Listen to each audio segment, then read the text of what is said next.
ये बहुत ही interesting question है और ये क्वेश्चन से बहुत सारा आपको कंफ्यूजन दूर होने वाला है। जैसे सेंट्रीफ्यूगल फोर्स लगता है या नहीं लगता है, जो हमने थ्योरी में पढ़ा वहाँ पे एक एग्जाम्पल भी दिया था, लेकिन यहाँ आपको बहुत कुछ ऐसा चीज़ समझ में आने वाला है जिससे आपको समझ में आया कि नहीं, सेंट्रीफ्यूगल फोर्स वाकई में होता नहीं है। और नॉन इनर्शियल फ्रेम में अपने ईज के लिए, आसानी के लिए न्यूटन्स लॉ को वैलिड करके different different parameter find out करते हैं, उससे रिलेटेड क्वेश्चन है। बहुत ही इंटरेस्टिंग क्वेश्चन है। आप देखो क्वेश्चन क्या है। A cylindrical bucket filled with water is whirled around in a vertical circle of radius r. What can be the minimum speed at the top of the path if water does not fall out from the bucket? आपने बहुत बार इसके बारे में discussion सुना होगा कि इस तरीके से देखो, आप अभी एक ऐसा आपका हाथ में कोई ऐसा रोप है, ठीक है, और इसमें कुछ ऐसा बकेट लगा हुआ है। ओके, ये बकेट में सपोज वाटर है। आप इसको एक सर्टन वेलोसिटी से, सर्टन वेलोसिटी में स्पीड, लीनियर स्पीड की बात कर रहा हूँ, आप मूव कर रहे हो। सपोज ये हमारा वी है, तो एक सर्टेन स्पीड से करते हो तो वाटर फेल डाउन नहीं होता है। तो यूजुअली लोग क्या बोलते हैं कि नीचे वेट लग रहा है, यहाँ पर सेंट्रीफ्यूगल फोर्स लग रहा है। लोग यूजुअली क्या बोलते हैं, यूजुअली, मैं सबकी बात नहीं कर रहा, यूजुअली लोग क्या बोलते हैं कि यहाँ पर जो वाटर है, सपोज एम मास का वाटर, टोटल मास इसका एम है वाटर का, एम जी यहाँ से लग रहा होगा, यहाँ से एक सेंट्रीफ्यूगल फोर्स लगता है, इसी कारण ये वाटर फॉल नहीं करते हैं, वाटर डज नॉट फॉल। बिल्कुल ये गलत सोच है। अभी आप देखो क्वेश्चन से आपको समझ में आएगा ऐसा क्यों। मान लो करे कि सिलिंड्रिकल बकेट है, हम लोग ऐसे घुमा रहे हैं, क्या स्पीड रखा जाए, और ये सपोज ये जो रोप है वो आर है, यानी आर रेडियस पर मूव कर रहा है वर्टिकली। वर्टिकली मतलब कुछ ऐसा इसका मूवमेंट हो रहा है। ओके, अब बात समझने यहाँ पर फिजिक्स के नजरिए से। ग्राउंड से अगर आप देख रहे हो तो आपको क्या दिखेगा, सर्कुलर मोशन में, वर्टिकल सर्कुलर मोशन में, अच्छी बात है। और आपको अगर टॉप पर ये है तो टॉप पर आपको क्या दिखेगा, टॉप पर अगर ग्राउंड से देख रहे हो, ग्राउंड की बात करो, आप ग्राउंड से देख रहे हो, कोई पर्सन हाथ में ऐसे मूव कर रहा है, आप ग्राउंड से देख रहे हो, आपको ये दिखेगा कि इस वाटर पर, ये वाटर जिसका अगर एफबीडी देखना चाहें, पूरे वाटर एज ए कलेक्टिवली, तो आप बोलोगे कि इसका मास इनटू ग्रेविटेशनल जो एक्सेलरेशन है, वेट नीचे की तरफ लग रहा होगा। अच्छी बात है। अगर ये पानी बकेट से नहीं गिर रहा है, इसका मतलब क्या है कि पानी और बकेट का कांटेक्ट खत्म नहीं हुआ। बात में ध्यान से समझना, यानी पानी जो इसमें है और बकेट जो बाल्टी है, उसका कांटेक्ट नहीं खत्म हुआ है। जब दो कोई भी ऑब्जेक्ट पार्टिकल कांटेक्ट में रहते हैं तो क्या लगता है, कांटेक्ट फोर्स लगता है, लगता है ना। वही कांटेक्ट फोर्स क्या होता है, नॉर्मल भी उसी से मिलता है, फ्रिक्शन भी उसी से मिलता है। इस केस में जब यहाँ पर बकेट में पानी है, गिर नहीं रहा है, कांटेक्ट में है, तो कोई ना कोई ये जो पानी है इस पर फोर्स लगा रहा होगा बकेट पर, और बकेट भी इस पर फोर्स लगा रहा होगा। बात समझ में आ रहा है, जिसकी नॉर्मल फोर्स की बात कर रहे हैं। तो यहाँ कुछ ना कुछ एक नॉर्मल फोर्स भी लग रहा होगा, यानी कि बकेट भी पानी के ऊपर कोई नॉर्मल फोर्स लगा रहा है, नॉर्मल फोर्स पानी के ऊपर लग रहा है, यानी कि कांटेक्ट में है, बाल्टी और पानी कांटेक्ट में है। जब ऐसा सिचुएशन हो जाएगा, यानी कि नॉर्मल फोर्स अगर हमारा ग्रेटर देन जीरो या इक्वल टू जीरो हो जाए, इसका मतलब वाटर डज नॉट फॉल। बात समझ में आएगा। जब टच में नहीं रहेगा, यानी वाटर कहीं कहीं गिरने वाला है, अबाउट टू मूव करने वाला, गिरने वाला है, तो नॉर्मल फोर्स मिलेगा ही नहीं। तो इस केस में ग्राउंड से जो पर्सन देख रहा है उसको क्या दिखा, ये वाटर का अगर एफबीडी दिख रहे हैं तो दिखेगा कि वाटर का वेट बकेट द्वारा नॉर्मल फोर्स नीचे लग रहा है, उसके कारण हमारा ये मूव कर रहा है।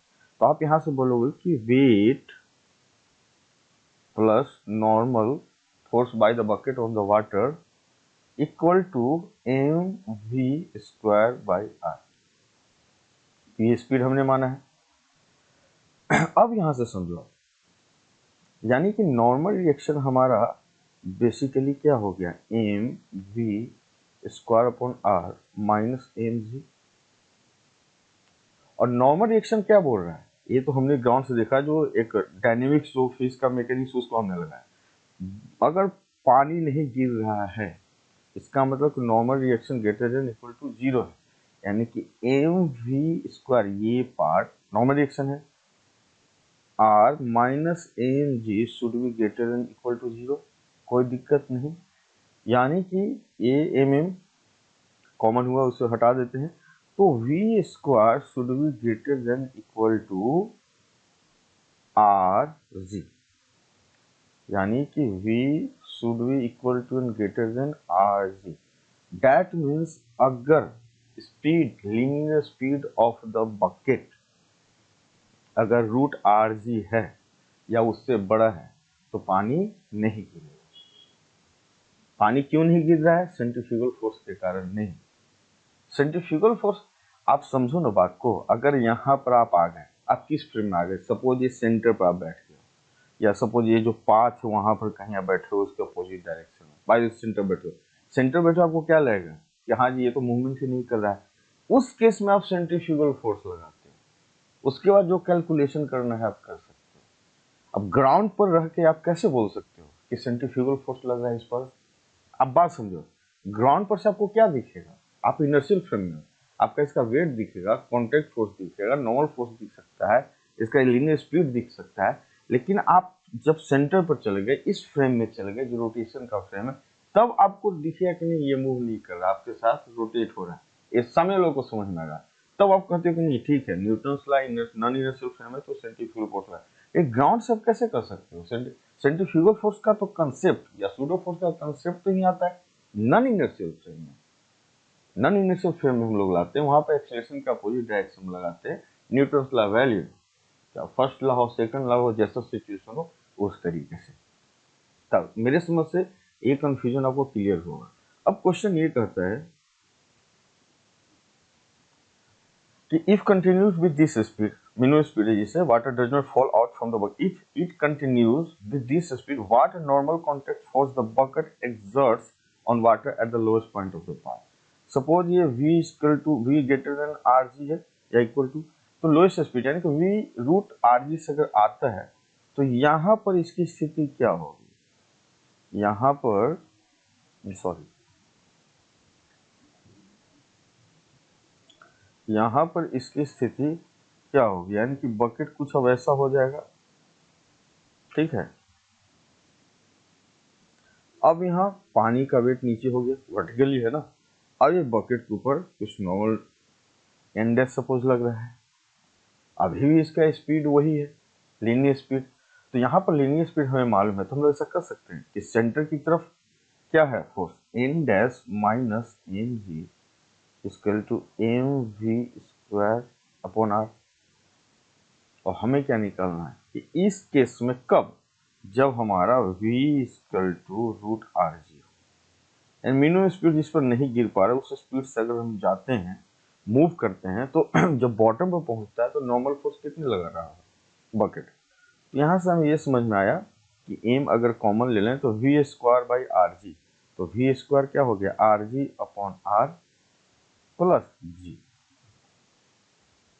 तो यहाँ पर क्या आ गया आंसर हमारे पास, यानी कि यहाँ पर जो नॉर्मल रिएक्शन लग रहा है वो 2mg के बराबर लग रहा है। आया समझ बात, यहाँ पर नॉर्मल रिएक्शन सॉरी, यही स्पीड रखने पर नॉर्मल रिएक्शन यहाँ क्या हो गया 2mg, यहाँ almost greater than equal to zero था, यानी हम लोग लिस्ट कंडीशन को लिए। अब वी स्पीड बढ़ाते रहोगे कोई दिक्कत नहीं है, यहाँ भी नॉर्मल रिएक्शन चेंज होता रहेगा, यहाँ भी नॉर्मल रिएक्शन चेंज हो जाएगा, ठीक है, बकेट से तो नहीं गिरने वाला। तो इस कंफ्यूजन से हटाना है कि सेंट्रीफ्यूगल फोर्स के कारण, जब भी आप इनर्शियल फ्रेम से बात कर रहे हो ना, सेंट्रीफ्यूगल से एक फ्रेम से दो बात कैसे आप कर सकते हो, चाहे तो आप यहाँ पर सेंट्रीफ्यूगल लगा रहे हो तो उस फ्रेम में जाना पड़ेगा, दोनों बात नहीं बोल सकते आप।